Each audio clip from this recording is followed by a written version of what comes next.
Bismillahirrahmanirrahim. Al-haq wa zaqal batil. La yatakallamuna illa man adina lahu rahman. Assalamualaikum warahmatullahi wabarakatuh. Bismillahirrahmanirrahim. Alhamdulillahilladzi allafa baina qulubina fa asbahna bi ni'matihi ikhwana walladzi anzala as-sakinata fi qulubil mu'minin liyazdadu imanan ma'a imanihim walillahi junudus samawati wal ard wa kana Allahu aliman hakima. Allahumma salli ala sayyidina wa maulana wa syafi'ina wa uswatina wa habibina wa qurrati a'yunina Muhammadin sallallahu alaihi wasallam wa ala alihi wa sahbihi ila yaumil qiyam. Rabbana atina min ladunka rahmah wa hayyi' lana min amrina rasyada. Hadratul muhtaramin, ashabal fadilah, para ulama, para habaib yang saya muliakan. Wa ala ra'sihim Habib Rizik Syihab, Habib Ali, Ustaz Khattab, dan para musyarikin semuanya yang saya muliakan. Pertama, saya sampaikan penghargaan kepada usaha FPI ini. Pertama, untuk mengokohkan akidah yang selama ini suka dikaburkan orang, yakni Al-Asy'ariyah. Selanjutnya, meningkat kepada Quran, bukan hanya isinya, tapi thariqah tafsirnya yang mulai dibelokkan dengan berbagai macam teori yang sebetulnya bukan tafsir. Hermeneutika itu adalah filsafat. Jadi dia berangkat dari pikiran orang ke Quran, bukan dari Qur'annya ke pikiran orang. Dan itu sekarang dipakai di mana-mana. Bahkan Al-Mukarram Profesor Dr. Quraisyihab itu minta pensiun dini dari IAIN. Karena itu. Karena skripsi itu tidak boleh ditulis Arabnya. Karena penguji yang dari barat tidak bisa baca. Jadi harus terjemahnya saja. Berarti ada pendangkalan di situ. Nah, jadi kalau ini kita mulai bahas dengan ilmiah, itu sangat bagus. Yang kedua, saya tertarik dengan temanya sudah waktunya Islam memimpin dunia. Dari dulu sudah waktunya. Cuma bagaimana kita menciptakan waktu itu. Oleh karenanya, karena masalah akidah syariah sudah dibicarakan, maka saya akan memberikan gambaran kira-kira bagaimana tatbikus syariah itu di dalam kondisi yang sekarang sudah ada. Jadi yang dari saya ini bukan mengaji ilmiah, tapi mengaji waqi'iyah. Kenyataan yang sekarang ada di dunia itu bagaimana? Begini, tahun 1990 komunisme internasional runtuh. Setelah dia berdiri tahun 1920. Jadi umurnya cuma 70 tahun, hancur dia. Hancurnya ini bukan karena perang, Hancurnya ini adalah karena susupan ideologi barat dimasukkan ke daerah komunis. Sehingga berubahlah pemikiran komunisme di timur itu. Nah, setelah hancur, ini yang hancur 3 hal. Pertama, daerah kekuasaan. Ini mereteli semua. Uni Soviet menjadi Rusia saja, asalnya banyak. Yugoslavia yang asalnya negara sekarang sudah tidak ada peta Yugoslavia itu. Yang ada hanya Serbia dan Kosovo. 2 daerah suku. Jadi yang asalnya Syiat menjadi Qabilah. Nah, di Rusia itu yang mengerjakan teori penyusupan itu namanya Gorbachev. Yang di Cina namanya Deng Xiaoping. Yang di mana Yugoslavia namanya Lech Wałęsa. Nah, alhamdulillah saya tidak pernah ketemu Deng Xiaoping karena sudah duluan meninggal. Tapi yang 2 yang lain saya ketemu. Nah, subhanallah, hancurnya komunisme oleh Barat itu ternyata tidak ada untungnya untuk Barat. Pertama, ekonomi Barat ini terus turun setelah menang ini. Jadi ada orang menang tambah melarat ya Barat ini. Ekonomi Eropa rusak, ekonomi Amerika rusak. Bahkan sekarang Amerika sudah mulai ketakutan tergulung oleh ekonomi Cina yang dikalahkannya itu. Dan perkara pertentangan Soviet Cina dengan Amerika jalan saja terus di dalam perebutan pengaruh di Timur Tengah dan sebagainya. Jadi dia sebenarnya nggak ada untungnya. Nah, subhanallah, diam-diam yang untung itu Islam. Karena dengan runtuhnya komunisme itu ada 2 pilar yang ikut runtuh. Pertama, ateisme, yang kedua pluralisme. Ateisme itu adalah orang komunis tidak boleh percaya dengan Tuhan. Bukan tidak hanya tidak percaya, tidak boleh percaya. Dan itu menurut undang-undang. Yang kedua, tidak boleh punya harta sendiri, semua milik negara. Jadi sudah tidak ada hirasatul mal dan sebagainya, karena mal itu dia secukupnya dia makan kepada negara.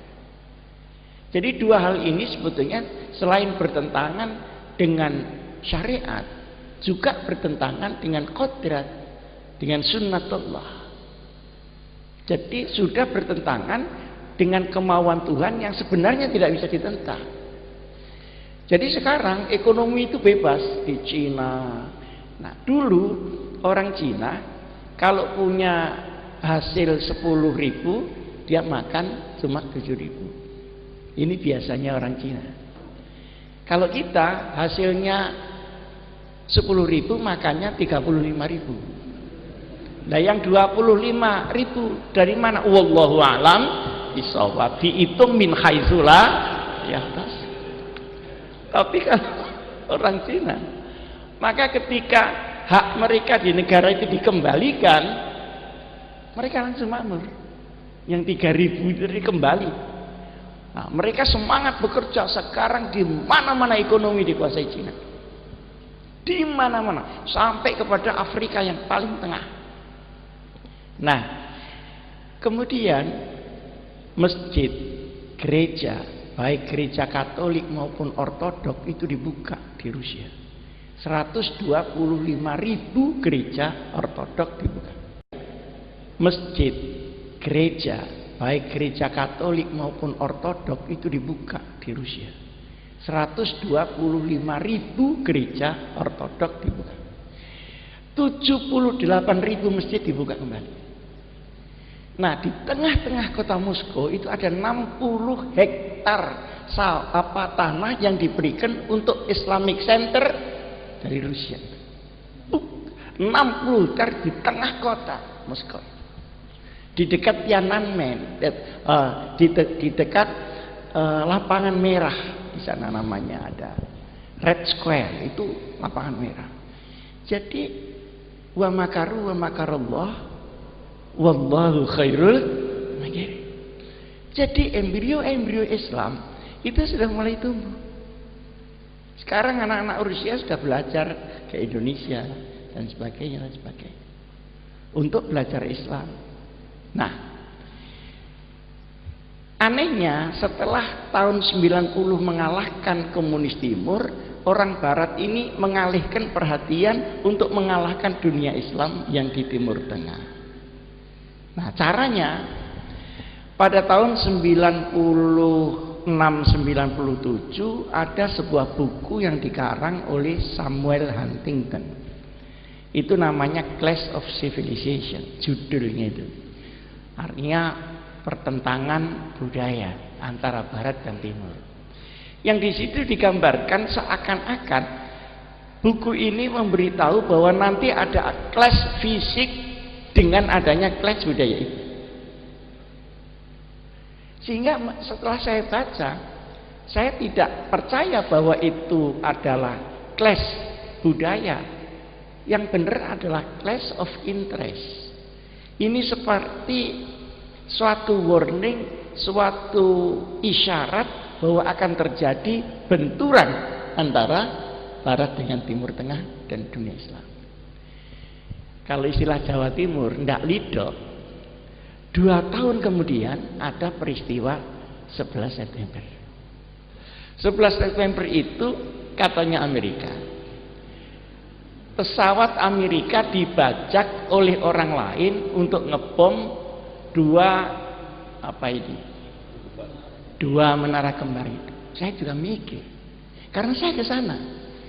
9 September terjadi itu saya tanggal 7 Februari tahun 2002, peristiwanya itu 2001. Saya ke sana melihat kenyataannya. Nah, berita yang saya terima dari kaum muslimin yang ada di Amerika, itu pesawat Pak nggak ada orangnya. Yang kedua nggak ada jendelanya. Yang ketiga black box-nya itu nggak pernah ketemu. Bagaimana ini bisa nabrak? Gitu. Lalu gedung itu runtuhnya ke bawah, bukan ke samping ini. Coba runtuhnya ke samping, maka seluruh New York akan hancur. Karena pencakar langit itu jaraknya cuma 10 meter, 15 meter. Turun ini ke bres, ini ke bawah. Dan 3.500 orang Yahudi yang mestinya kerja, hari itu semua tidak masuk. Tidak masuk kerja. Nah, sehingga banyak spekulasi. Ini sebetulnya siapa? 2 bulan setelahnya George W. Bush kemudian mengumumkan bahwa ini kerjaan Al-Qaeda. Kerjaan Al-Qaeda. Manhum Al-Qaeda. Al-Qaeda itu sebetulnya bikinan Amerika ketika dia menghadapi Uni Soviet.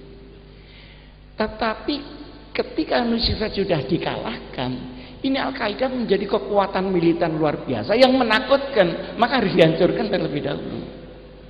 Di samping untuk tidak membongkar borok-borok dari barat di dalam perang dingin itu dengan Amerika. Maka dibunuhlah Afghanistan, tapi sebetulnya yang menjadi tujuan adalah Irak. Karena dia berpotensi minyak, dia berpotensi untuk membuat gerakan langsung kepada Israel. Udah, akhirnya kalah itu negara-negara yang diserang itu. Tapi subhanallah, inilah yang menjadi pikiran kita. Serangan-serangan itu juga pangkalannya di negara Arab. Serangan pertama juga dari pangkalannya dari Saudi. Serangan yang kedua di Irak juga pangkalannya dari Saudi. Nah, inilah yang menjadi muskilah di kalangan umat. Nah, kemudian udah dikalahkan, sekarang ini ada gerakan juga untuk menghancurkan dunia-dunia Islam itu. Nah, tetapi tidak menggunakan militer karena terlalu mahal. Militer itu 1 hari $1 miliar, sehingga harus urunan dengan negara Arab sendiri yang kaya. Nah, lalu dipakailah cara-cara seperti yang di Uni Soviet itu. dibuatlah pemberontakan di Libya, di Tunis, di mana Mesir. Sekarang yang paling mengerikan itu di Syria. Kemarin baru Syekh Wahbah Zuhaili doktor datang ke rumah saya 2 hari. Ya sepertinya meneteskan air mata karena ulama di sana terbelah. Ada yang pro pemerintah, ada yang pro pemberontak. Nah ini nanti berakhir dengan bagaimana? Yang pemberontak ini dibantu oleh Amerika, CS. Yang pemerintah dibantu oleh Cina, oleh Uni Soviet dan oleh Iran. Tapi siapapun yang membantu kan tetap korbannya orang Syam.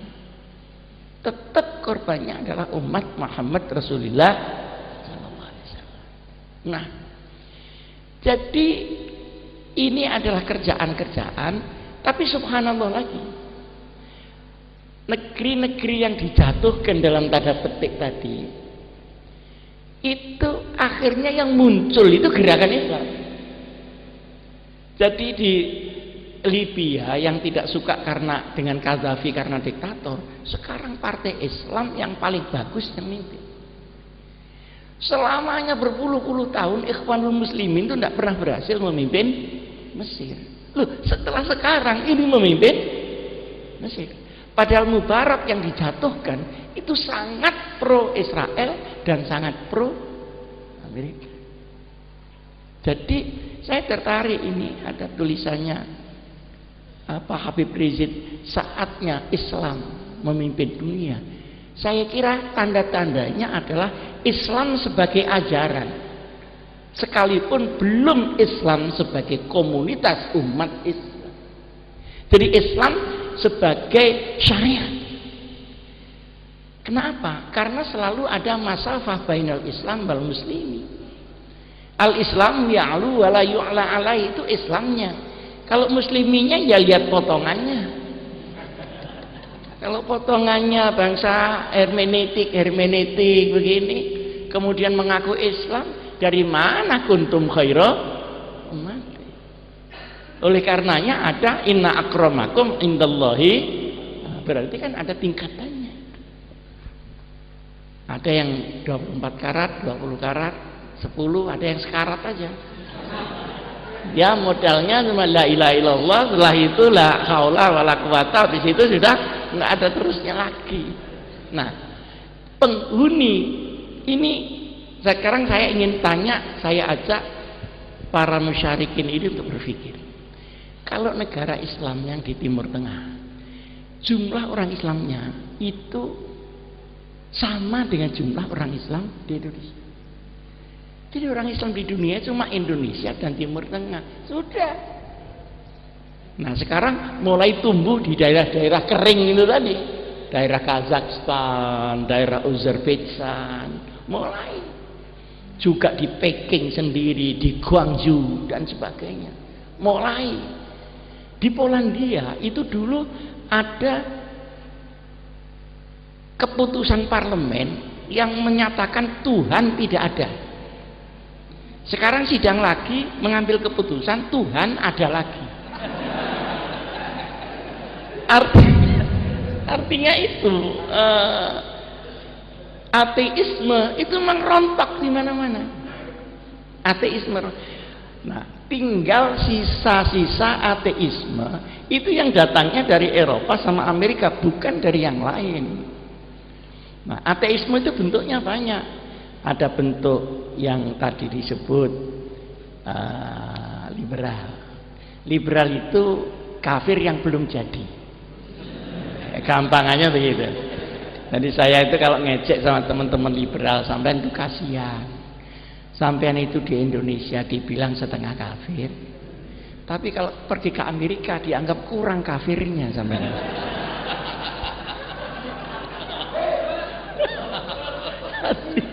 Jadi umpama gelas ini setengah penuh begini. Jadi sering kan saya keluar negeri sama teman-teman yang ngecil-ngecil itu, dia kemukakan pikirannya, ya diketawakan, wong sana itu sudah lebih kafir daripada yang dituangkan ini tadi. Mendingan saya menerangkan beda dengan mereka, mereka mendengar, oh ternyata ada yang beda di dunia ini. Apalagi kalau kita bisa tawasud dan yang tidak, mereka akan mikir. Nah, sekarang ekonominya rusak di barat, ini subhanallah, dan mulai mereka akan meninggalkan kapitalisme, meninggalkan itu. Tapi yang sudah kadung diimpor, diekspor keluar, ini tumbuh di mana-mana. Tapi sebetulnya orang barat sendiri sudah bosan dengan kapitalisme yang sekarang ternyata runtuh. Dan sudah bosan dengan ateisme yang membuat orang menjadi kehilangan kemanusiaan dan kehilangan hati nurani. Nah, kita sedang menuju kepada kesana. Ini kan tell me, telat mikir namanya kita. Juragannya sudah bosan gitu.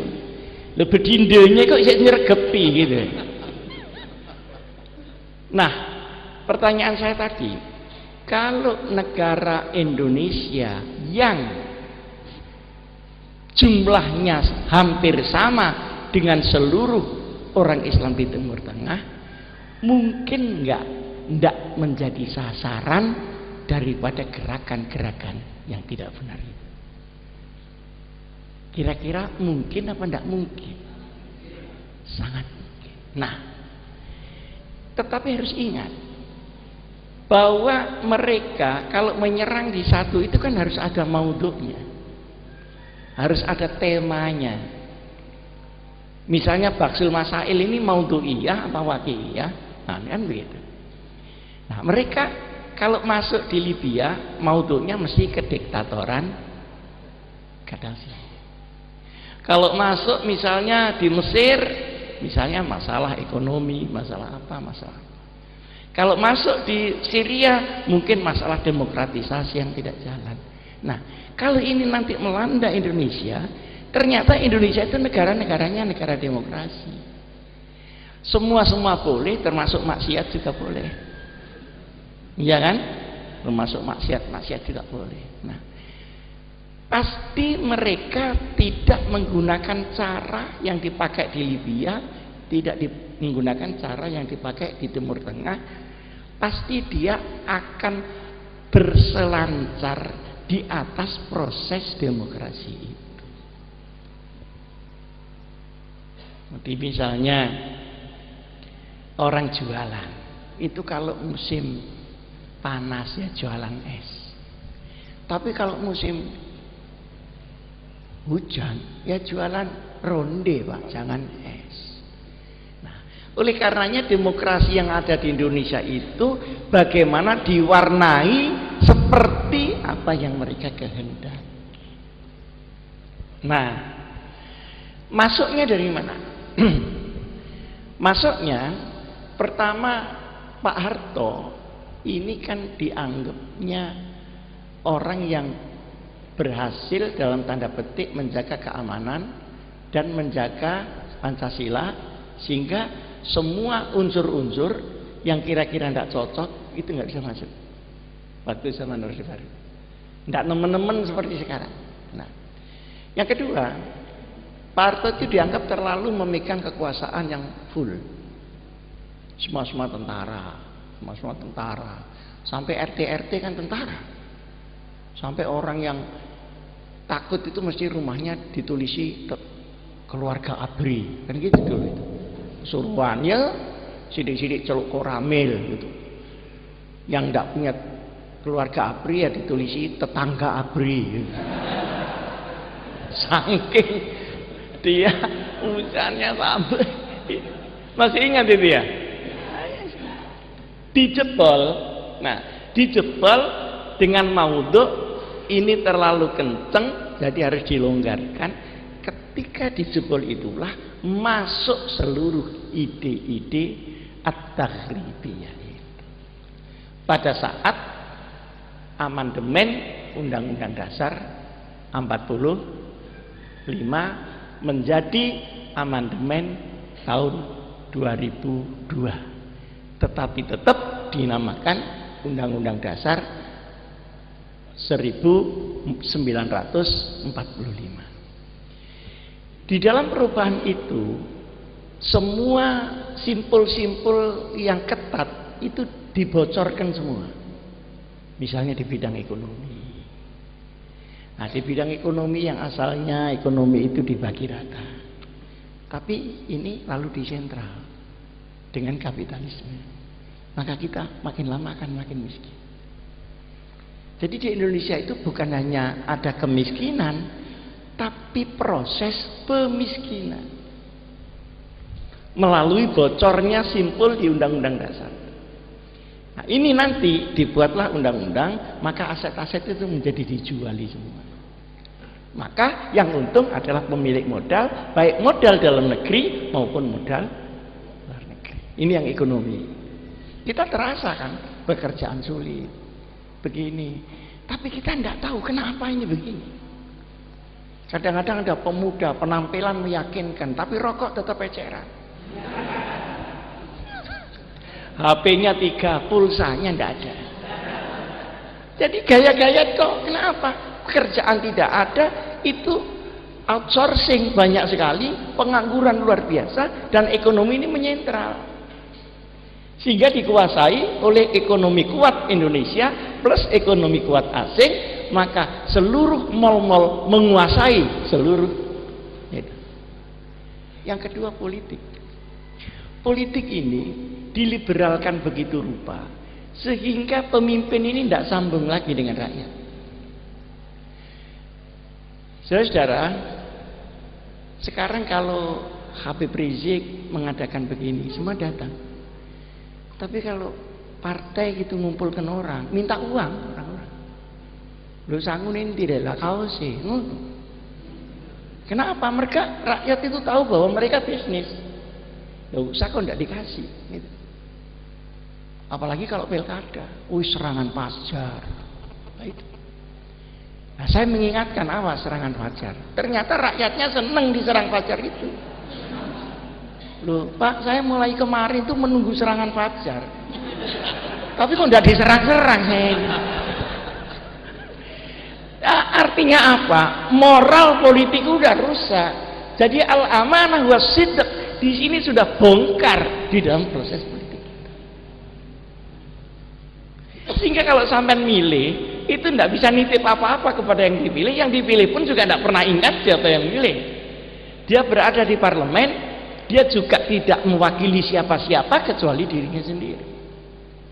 Maka banyak undang-undang yang dijual, harganya segini. Nah, kenapa saya ngomong ini? Karena ini tempat aturan perundangan yang progresif itu adalah tempat untuk berlindungnya umat ini semua. Nah, kalau undang-undang sini jebol setiap hari, kita ini kan seperti menahan banjir tapi dihilir. Sementara hulunya terus ngirim banjir. Nah, sekarang di bidang pendidikan. Nah, pendidikan itu pendidikan ada tapi akhlak tidak ada. Belum lagi bicara akhlak Islam, akhlak Pancasila aja enggak.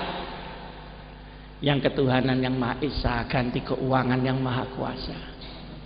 Terus kemanusiaan menjadi kekejaman, persatuan menjadi disintegrasi, kerakyatan menjadi elitisme, partai politik semuanya menjadi dinasti. Mana mungkin ada keadilan sosial? Belum lagi kalau kita bicara syariat. Nah, ini semuanya harus dilihat oleh kita. Nah, sekarang di tengah-tengah kerusakan ini, maka masuklah unsur-unsur yang tadi saya sebutkan dari barat. Pertama, orang-orang barat yang ingin menguasai ekonomi Indonesia itu juga punya agen-agennya di sini. Orang-orang barat yang ingin menguasai politik Indonesia juga ada agennya. Orang-orang yang ingin menguasai cara berpikir orang itu juga ada agennya di sini.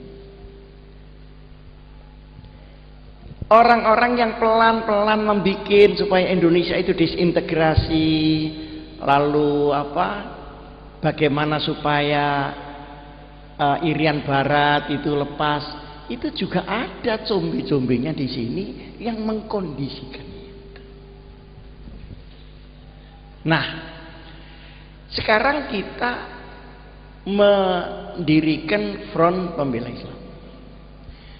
Diam-diam tanpa dipublikasikan. Organisasi Indonesia yang paling populer di seluruh dunia adalah Front Pembela Islam. Ya. Kenapa? Karena sering Allahu Akbarnya itu. Jadi saya kalau di Amerika yang dipersoalkan itu meskipun FPI kok begini begitu. Saya di Eropa itu bagaimana sesungguhnya FPI itu anu gitu, diceketing di GKI itu yang diomongkan. Lalu saya ke Australia, FPI lagi. Itu bagaimana FPI? Kok dibiarkan saja begitu sama negara ini. Ya saya jawabi saja begitu. Dia tidak tahu kalau saya termasuk wa ala alihi wa sahbihi. Saya jawab ya. Pelan-pelan gitu saya jawab. Nah, jadi nggak ada orang luar negeri nyebut misalnya partai. Kalau NU itu ya disebut karena saya datang. Tapi kalau saya tidak datang ya nggak disebut. Nah kalau FPI tidak ada Habib Rizik itu disebut terus. Itu. Nah, artinya apa? Basis daripada agama yang akidah syariah ini juga dianggap FPI sebagai benteng yang terakhir. Dia pingin sekali ini jebol. Oleh karenanya sekarang kita harus juga berpikir, selain kita menegakkan kebenaran, bagaimana cara kita menegakkan itu? Bahwa nas-nas di dalam Quran dan hadis sudah jelas. Kita berkewajiban untuk melaksanakannya. Dan ketika itu untuk diri kita sendiri, tidak problem, tinggal kekuatan kita melaksanakan seberapa. Tetapi kalau ini kemudian kita harus perjuangkan keluar, maka kondisi lapangan ini harus diketahui. Kalau tidak diketahui, akhirnya ngenakan mereka. Saya kan sudah beritahu. Kenapa saya ini selalu memberitahu, Mas, saudara-saudaraku kaum muslimin, jangan melakukan terorisme, baik secara terbuka maupun tertutup. Saya selalu bilang, kenapa? Menguntungkan mereka, Pak. Kalau tidak ada teror, mereka bikin itu supaya kegelisahan di antara umat Islam itu terjadi. Dan di sini ada yang menjual, Pak. Sana. Maka jangan lakukan kesalahan di mana kesalahan itu menjadi alat pukul mereka untuk memukul umat Muhammad Rasulullah SAW. Begitu. Saya waktu ke Sampang, kita nggak suka sama Syiah, sudah terang lah kenapa. Memang Syiah seperti itu. Mungkin orang-orang ahli sunnah yang cocok cuma mut'ahnya saja. Sekalipun tidak cocok, diem-diem juga ada peminat-peminatnya. Ya, tapi lain-lain nggak suka lah mengenai masalah imamah, masalah ahlul bait dan sebagainya, semua beda. Loh, tapi jangan melakukan hal yang kira-kira itu melanggar hukum sehingga orang-orang combe-combe tadi teriak-teriak dan melaporkan ke luar negeri untuk dipukul kembali negara Indonesia. Jadi kalau saya teriak-teriak itu bukan saya membantu Amerika, Pak. Saya tidak ingin bahwa Islam melakukan sesuatu gol bunuh diri. Sehingga yang untung itu dia, padahal dia tidak nyepak, kita yang nyepak. Dapat ya 1-0. Kita bunuh diri lagi 2-0. Nah, kalau saya seringkali juga kalau ada konflik gereja datang, itu kan saya lihat ini soal agama, apa soal politik yang diagamakan, apa soal ekonomi yang diagamakan, apa soal kepentingan di belakang itu ada, itu diteliti. Nah, oleh karenanya maka saya menghormati FPI ini pada basis akidah dan syariah ini. Tapi bagaimana cara membawakannya? Ini kita harus mempunyai peralatan-peralatan yang cukup dan luas. Misal saja, ini usul bukan menggurui ya. Usul. di FPI ada tim atau badan yang mengkaji kondisi nasional. Karena begini Pak, mereka orang-orang dari barat itu selain punya combe, mereka kerjaannya dibagi rapi Pak. Mana yang akan menggunakan HAM, mana yang akan menyerang Islam, mana yang akan menyerang pemerintah, itu masing-masing rapi. Dan itu saling dipakai. Mana nanti kalau ada kesalahan orang Islam dia yang mengekspos dan sebagainya. Kalau ada kesalahan orang barat dia yang siapa yang bagian nutupi. Satrul aurah lah. Itu diatur secara rapi. Nah, ini juga melibatkan kelompok agama. Cuma saya tidak mau menyebut kelompok agama mana. Kelompok agama yang mengkondisikan ruwetnya Indonesia ini. Nah, oleh karenanya perlu ada kajian. Nah, kajian ini tidak usah diekspos. Kajian ini untuk mengkaji bagaimana pengaruh barat di sini, apa saja kerjaan LSM itu dan sebagainya dan sebagainya.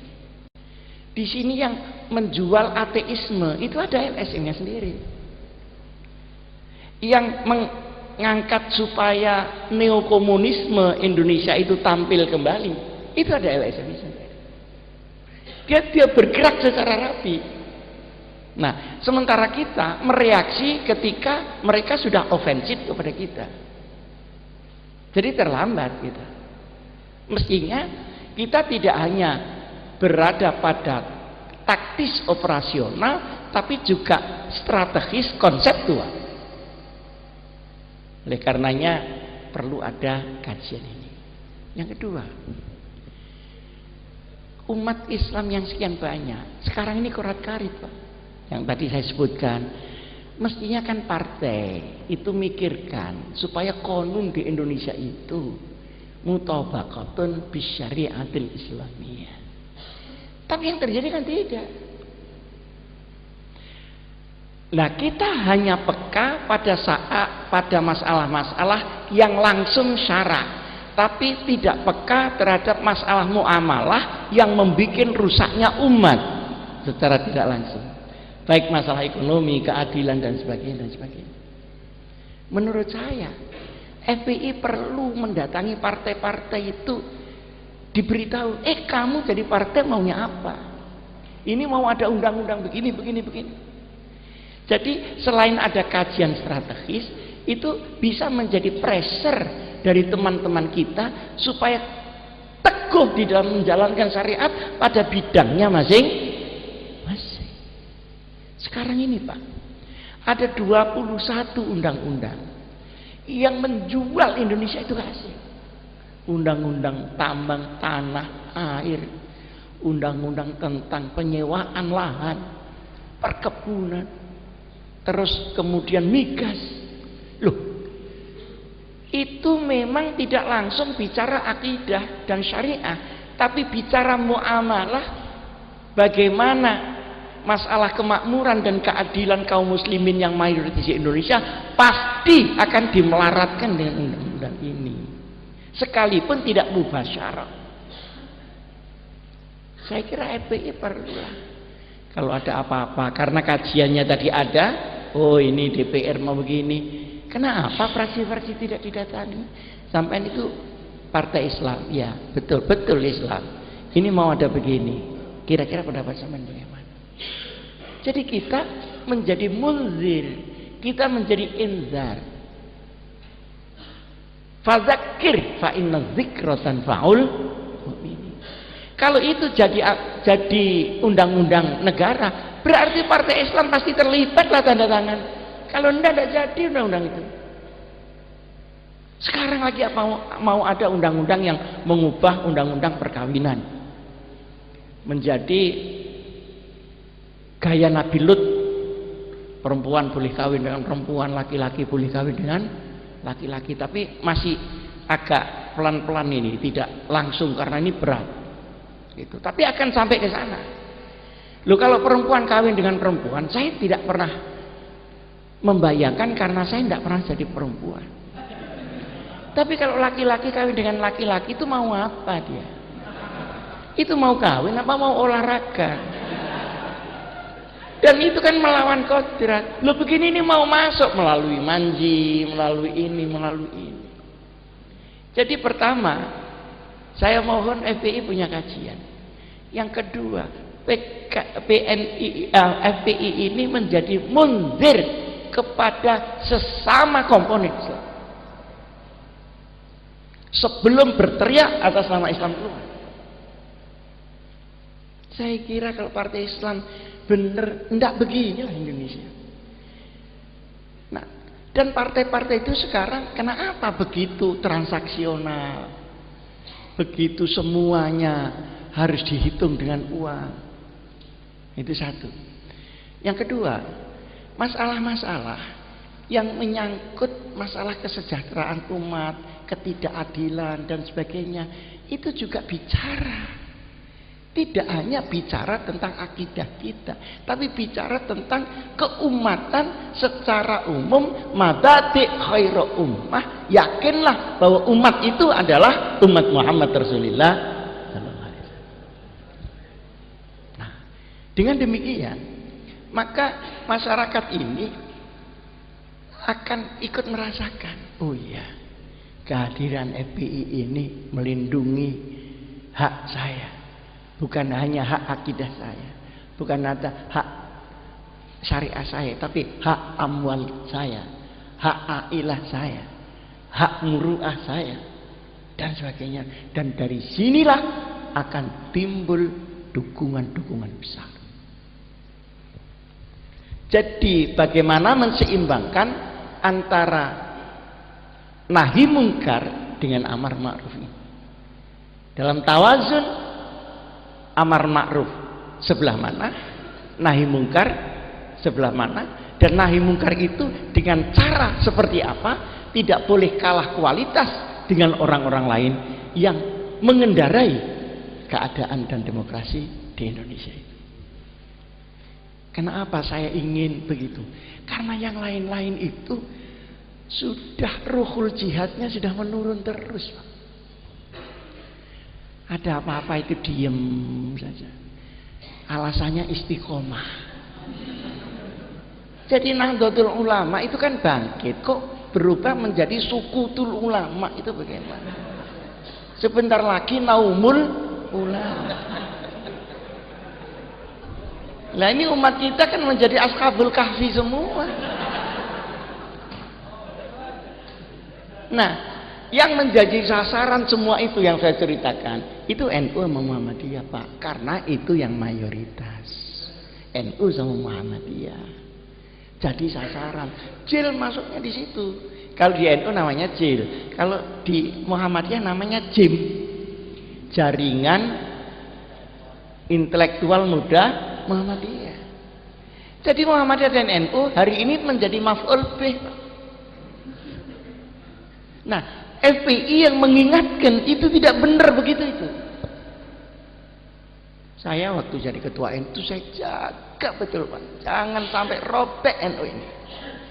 Tapi ya akhirnya dari kiri kanan atas bawah begitu rupa. Begitu saya tidak ada, udah semua masuk. Maka kalau sudah semua masuk, umat menjadi disorientasi, umat menjadi tidak punya pegangan, dan umat tidak tahu apa yang harus dia lakukan. Nah inilah hal-hal yang perlu saya sampaikan. Jadi semoga Allah Subhanahu wa ta'ala tetap memelihara Islam itu dari umat Islam. Baik yang mayoritas, kalau mayoritas menjadi naumul ulama, ya mudah-mudahan yang minoritas ini bisa tumbuh. Tapi minoritas akan menjadi mayoritas manakala dia melakukan riayatul ummah. Riayatul ummah.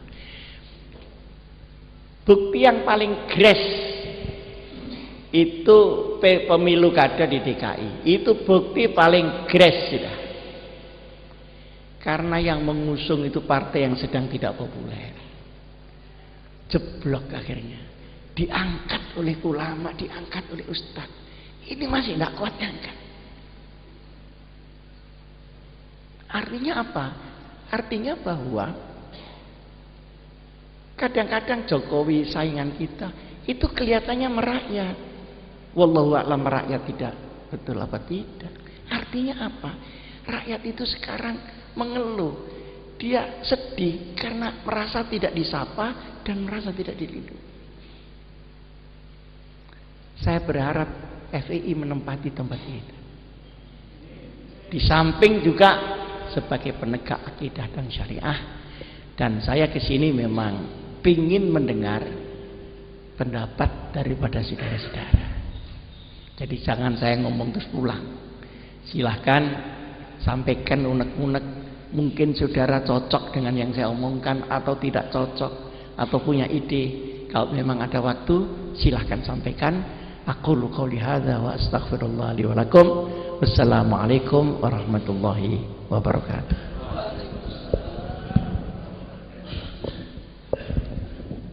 Jazakumullah khairan katsira.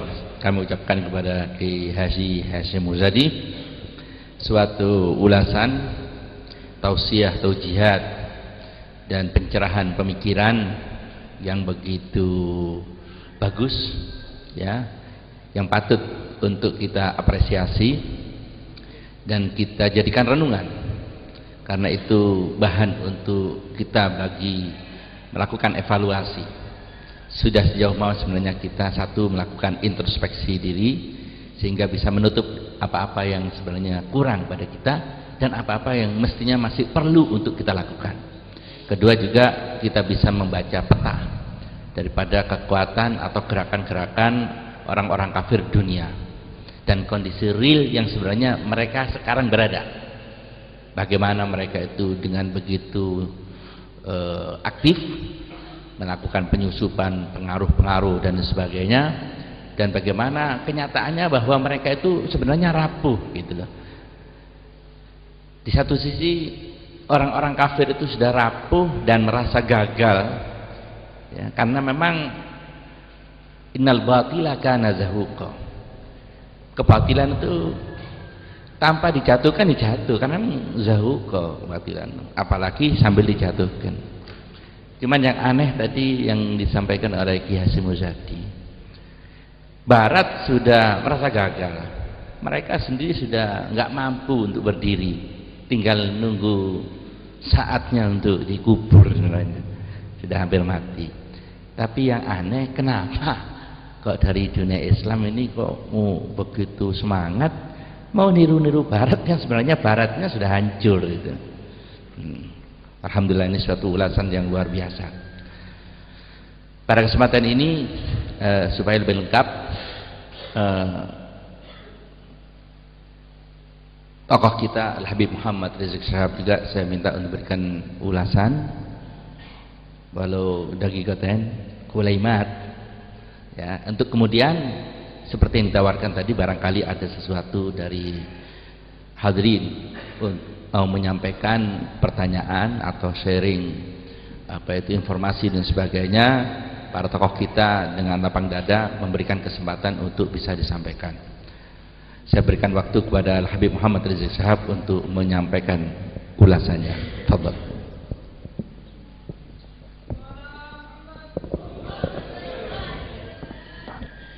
Assalamualaikum warahmatullahi wabarakatuh. Bismillah, alhamdulillah, wassalatu wassalamu ala rasulillah wa ala alihi wa sahbihi wa mawalah. Kepada yang sama kita muliakan Kiai Haji Hasyim Muzadi, kita barusan sudah sama mendengarkan nasihat-nasihat beliau yang luar biasa, dan kita bersyukur kepada Allah dan berterima kasih kepada Pak Kiai Hasyim. Ada beberapa poin yang luar biasa yang beliau beri masukan kepada kita. Pertama, tidak bisa tidak, sudah waktunya FPI khususnya sebagai bagian salah satu daripada elemen perjuangan gerakan Islam untuk membuat tim yang selalu mengkaji berbagai macam persoalan umat, dari mulai persoalan ibadah sampai persoalan muamalat. Jadi dari mulai persoalan ibadat sampai persoalan muamalatnya. Saya pikir ini satu usul yang luar biasa dan mudah-mudahan ini bisa jadi masukan ke pengurus-pengurus FPI yang ada di berbagai daerah yang kebetulan pada saat ini juga ada yang ikut hadir yaitu pada daurah ini. Kemudian yang kedua, beliau juga mengingatkan kita FPI harus berani mengambil peran sebagai pemberi peringatan. Pemberi peringatan bagi semua. Mau bagi sesama ormas, mau bagi partai, mau bagi umaro, mau bagi ulama, tentang pentingnya semua sama-sama melakukan gerakan li'ila kalimatillah subhanahu wa ta'ala. Dan yang ketiga, ini yang tidak kalah menarik, barusan Ki Hasyim Muzadi mengingatkan bahwa FPI juga harus proaktif membicarakan soal kerakyatan. Karena memang rakyat ini perlu disapa, rakyat ini lagi sedih, mau disapa, mau diayomi. Jadi manakala kita memperhatikan, yaitu peduli kepada persoalan mereka, maka insya Allah rakyat itu akan mudah kita rangkul dan kita akan lebih mudah untuk membina mereka, menjaga moral mereka. Jadi ini memang masukan yang luar biasa. Dan berkenaan dengan NU maupun Muhammadiyah, tadi beliau amanatkan kepada kita bahwa ini memang dua ormas Islam besar di Indonesia dan kita tidak pungkiri kedua organisasi ini merupakan aset umat.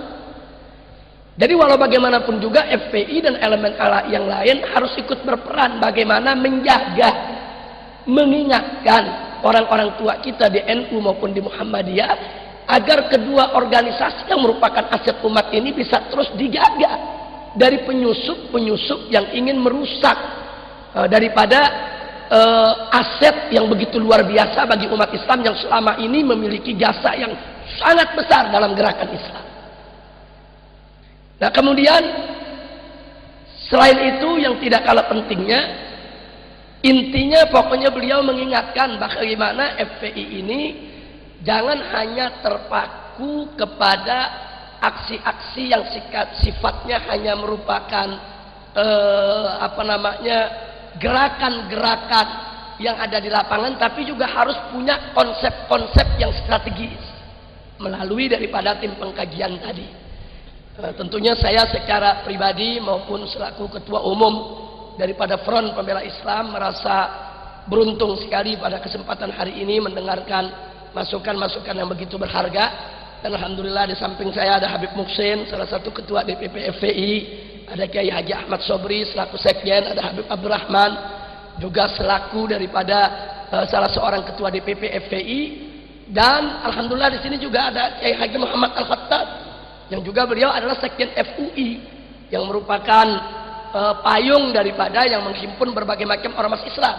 Saya pikir insya Allah FUI dengan FPI akan sejalan dalam persoalan ini untuk bisa menerima dan bisa mengimplementasikan dari apa-apa yang disarankan oleh Kiai Haji Hasyim Muzadi barusan. Dan saya minta ini semua peserta daurah bisa mengambil pelajaran yang bagus, dan mari ke depan kita mencoba untuk lebih memperbaiki gerakan kita, dan semoga Allah senantiasa memberkahi kita. Amin ya rabbal alamin. Tapi di sini Pak Kiai Hasyim mungkin perlu saya sedikit laporkan, walaupun belum maksimal. Tapi memang FPI sudah mulai mencoba. Beberapa bulan yang lalu kami dari DPP FPI sudah membuat MOU dengan Kementerian Sosial dalam program rehabilitasi rumah rakyat yang tidak layak huni. Nah itu sudah kami tanda tangani. Pekerjaan program perdananya sudah kami lakukan. 100 rumah rakyat di wilayah Purwakarta yang tidak layak huni kita bedah. Nama programnya program bedah kampung. Jadi MOU itu FPI sebagai pelaksana di lapangan, Kementerian Sosial ada dana dari APBN, dana resmi negara yang memang diperuntukkan untuk rakyat kecil. Jadi Ki Hasyim ada hal yang menarik. Pak Menteri datang bicara dan mengeluh. Di antara keluhannya ada dana dari negara untuk satu rumah rakyat kecil yang tidak layak huni itu 10 juta rupiah untuk rehabilitasi, untuk direhab atau direnovasi. Nah kemudian dana itu selama ini diberikan kepada pemerintah daerah, tapi sampai ke rakyatnya cuma separuh, dan sampai separuh itu pun bukan dalam bentuk perbaikan rumah, tapi dalam bentuk lainnya, sehingga tujuan dari program itu tidak terlaksana. Nah, kemudian beliau coba memakai LSM, lebih parah lagi. Nah, ternyata juga tidak terlaksana. LSM ini bahkan begitu mereka kerjakan, bukan hanya dana yang kurang, tapi mereka pura-pura suci, bahkan mengancam-ngancam kementerian dengan berbagai macam persoalan, seolah-olah kementerian itu akan diseret ke KPK, diseret ke sana, diseret kemari, dengan berbagai macam kasus. Akhirnya program gak jalan, yang ada hanya ketegangan. Nah, karena itu beliau datang ke FPI. Nah, beliau tawarkan program itu, dan kami rapatkan dan kami terima. Alhamdulillah, kemarin dana yang turun dari pemerintah per rumah 10 juta rupiah, tidak kurang 1 sen pun juga. Dan 100 rumah alhamdulillah sudah diperbaiki dengan dana yang ada, dan Pak Menteri sudah turun melihat lokasi, dan beliau merasa puas, berterima kasih dengan kerja kawan-kawan FPI yang di Purwakarta, dan ini akan kita kembangkan untuk seluruh Indonesia. Nah, jadi mudah-mudahan apa yang disampaikan oleh Pak Kiai tadi ini merupakan salah satu bagian bagaimana riayatul ummah, kita menjaga daripada umat ini. Tadinya kami dari FPI berat untuk melaksanakan ini, takut nanti kalau ada penyelewengan akhirnya FPI terlibat dalam tindak korupsi. Tapi FPI juga harus berpikir ulang, ini ada uang buat rakyat, 10 juta per rakyat miskin dari negara. Kalau ini uang rakyatnya nggak bisa ambil, nggak boleh. Ini rakyat hanya bisa ambil lewat program namanya bedah kampung. Yang bisa melakukan itu adalah ormas. Kalau FPI tidak tampil, maka uang ini tidak akan bisa diambil oleh rakyat. Maka FPI harus tampil bagaimana uang ini bisa sampai kepada rakyat full tanpa sedikit pun dikurangi, dan kelihatan hasilnya betul-betul dituangkan dalam bentuk bedah kampung. Nah, jadi ini programnya nasional. Nah, maka itu seluruh FPI di seluruh daerah sudah kita instruksikan untuk bisa membentuk tim, melihat mana-mana tempat-tempat yang betul-betul memang perlu bedah kampung. Nah, nanti bisa mengajukan, tim pusat akan turun, dan kita dari tim pusat kalau sudah menyetujui, Kemensos yang akan turun, dan dana itu dengan segera cepat sekali turunnya. Tapi dalam MOU FPI meminta FPI tidak mau bersentuhan dengan uang sama sekali. Kita kontrol programnya, kita kontrol uangnya, sampainya harus 10 juta per rakyat, tapi FPI tidak mau bersentuhan dengan uang, tidak mau menandatangani surat apapun yang berkaitan dengan uang. Sehingga kalau nanti ada penyelewengan yang dilakukan oleh pihak-pihak yang tidak bertanggung jawab, FPI bersih diri, tidak mau terlibat dengan tindakan-tindakan macam itu. Nah, ini, tapi apa yang disampaikan oleh Pak Kiai tadi, saya pikir ini baru langkah pemula Pak Kiai. Kita akan teruskan. Memang umat ini perlu diayomi. Dan yang kedua, kasus di Mesuji. Pak Kiai, di Mesuji itu ada ratusan ribu hektar, 120.000 hektar daripada perkebunan milik rakyat yang diambil alih secara zalim oleh pengusaha-pengusaha. Nah, alhamdulillah setelah hampir 2 tahun kita perjuangkan nasib rakyat, kali ini sudah ada keputusan dari Menteri Kehutanan bahwa rakyat-rakyat tersebut akan menerima kembali, yaitu haknya daripada tanah-tanah tersebut. Jadi ada perkembangan-perkembangan yang luar biasa, dan masyarakat di Mesuji luar biasa.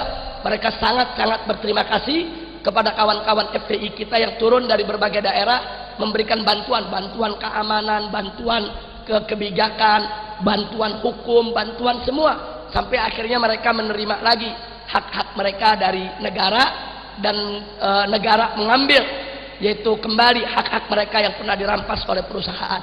Dan ini juga sedang kita lakukan di tempat-tempat lainnya.